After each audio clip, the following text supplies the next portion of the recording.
The console should have stayed dead. Buried under 7 centuries of dust and silence, it was just another relic in a forgotten bunker, the sort of thing scavengers poked at when they were out of luck and low on credits. Which is why, when Elias brushed the dust away and the lights came alive with a steady hum, he almost dropped his coffee. The console blazed, symbols flickering in ancient Terran standard before rearranging themselves into words everyone could read. Earth command re-established. Enemy still detected after 700 years. Elias blinked, sipped his coffee, and muttered, "Well, that's one way to ruin a vacation." The bunker's air was stale, the kind that clung to your clothes like guilt, but now it buzzed with power. Panels hummed, screens cracked alive, and somewhere deeper inside the walls, mechanisms groaned awake. Elias rubbed his jaw, considering. "You know," he said to no one in particular, "this would be the part where sensible people run. Unfortunately, I'm not very sensible."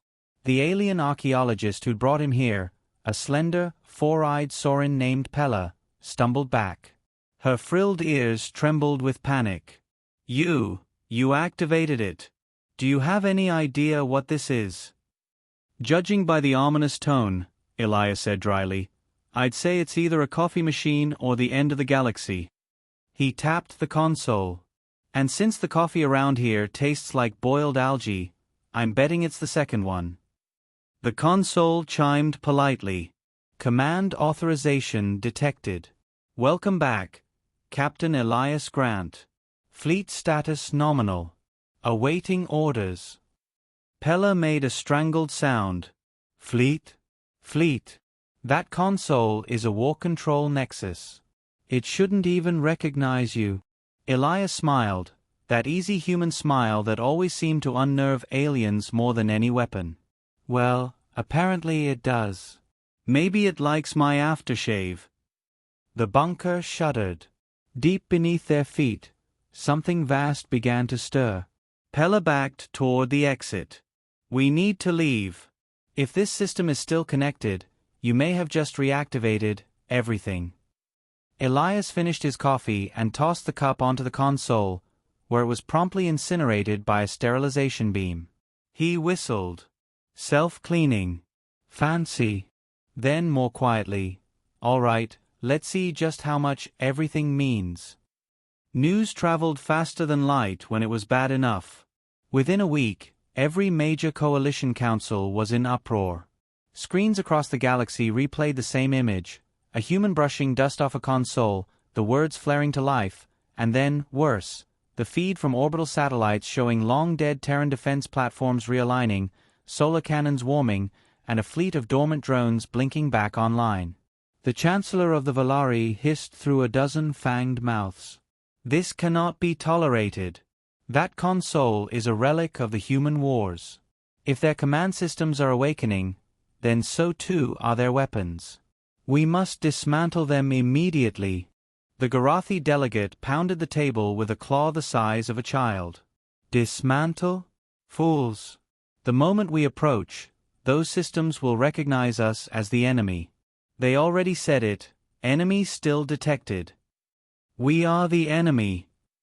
Elias sat at the far end of the chamber, sipping water as though he hadn't just thrown the galaxy into chaos. "You know," he said cheerfully, "you all take things very personally. That console didn't name names. Maybe it's detecting some other enemy. Space termites, for example. Nasty little things. Do not play games, human," snarled the Threxian general, spines rattling. "That system is designed for total war. With a single command, you could annihilate entire fleets." Elias tilted his head. "And yet, here I am, politely sitting through your delightful shouting match instead of pushing any buttons. Maybe say thank you instead." The chamber erupted in furious alien voices. Elias leaned back, letting the storm wash over him, a faint smile tugging at his lips. Because the truth was, the console hadn't been an accident. Humanity had known it was there. Humanity had left it there, waiting. The coalition's second mistake was sending a team to secure the bunker. Elias accompanied them, ostensibly to help, though mostly to watch the comedy unfold.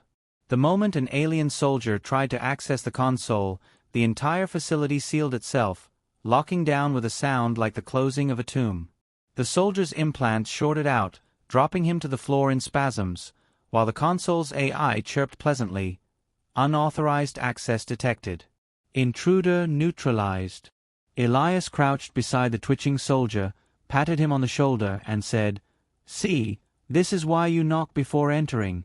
Then, to the console, "At ease. He's with me." The lights shifted from blood red to calm blue. "Acknowledged, Captain. Access restored. Awaiting further orders." The aliens stared at him with horror. Elias only smiled wider. "Well, looks like I'm the only one it listens to. How about that?" Things escalated when the console began reactivating orbital assets. Defense satellites that had drifted in silence for 7 centuries turned their sensors back on. Old weapons platforms lit up. And then came the kicker. A forgotten battleship, buried under the sands of a desert moon, clawed its way free and rose into orbit, engines roaring with ancient fury. The coalition fleet scrambled. Hundreds of ships moved to intercept. On every channel, demands screamed at Elias to shut it down, surrender, destroy the relic. He answered all of them with the same calm tone. "My friends, why so nervous? It's just a ship. A very, very large ship that happens to consider you all enemies. Nothing personal." The battleship locked weapons. The coalition ships panicked, some firing prematurely, others trying to retreat. Elias lifted a hand and said softly, "Stand down." The battleship obeyed. Instantly, all weapons powered down. Silence fell across the system. Elias chuckled into the comms. "See? Perfectly safe. As long as you're polite." Behind the scenes, the council was in meltdown. They debated sanctions, blockades, even all-out war. But in every plan, one detail haunted them. The console had recognized Elias as captain. And by extension, humanity still held command authority. That meant every ancient weapon humanity had left scattered across the stars was potentially his to command. It wasn't just a console. It was a key. Elias, meanwhile, played the part of the bemused tourist. He strolled through council halls with a smile, made self-deprecating jokes, and charmed alien aides with stories about Earth coffee, bad sitcoms, and the horrors of pineapple on pizza. He was disarming, likable, infuriating, which made him far more dangerous. The climax came when the coalition, in desperation, assembled a massive fleet to confront him in the Vera system. Thousands of ships, weapons charged, ready to obliterate the reawakened Terran assets. Elias stood on the bridge of the battleship, console link glowing around his wrist like a cuff of light. The AI whispered, "Captain, enemy fleet outnumbers us 20-1. Recommend deployment of Nova protocols." Elias smirked. Nova protocols. Sounds flashy. Tempting. But let's try something gentler first. He opened a channel to the coalition fleet. "Ladies, gentlemen, assorted tentacled dignitaries. Before you fire, I should warn you, this isn't just one ship. This is a network. Every console, every bunker, every dormant fleet humanity left behind is listening right now. You shoot, and I can guarantee the response will make your grandchildren feel it." They hesitated. Aliens aren't usually superstitious, but the idea of 7 centuries of Terran war machines hidden like landmines across the galaxy was enough to make even the boldest admiral sweat. To drive the point home, Elias nodded at the console. "Show them." Across the void, dormant stations lit up one by one. Moons unfolded into cannons. Asteroids revealed themselves as camouflaged carriers. The galaxy gasped. Elias smiled his polite smile. "Now then, shall we have a civilized conversation?" And here lay the twist.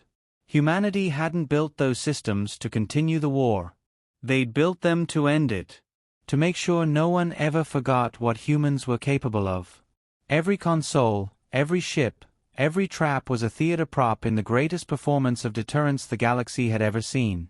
Elias leaned back in his chair, calm as ever, while thousands of alien commanders tried not to scream. "You see," he said lightly, "we're not here to conquer. We're here to remind you. Predators don't forget how to hunt. We just wait until someone needs reminding why you don't poke the tiger." The console purred in agreement. Command established. Enemy contained. Victory assured. Elias gave the galaxy his most charming smile. "So, peace talks, anyone?"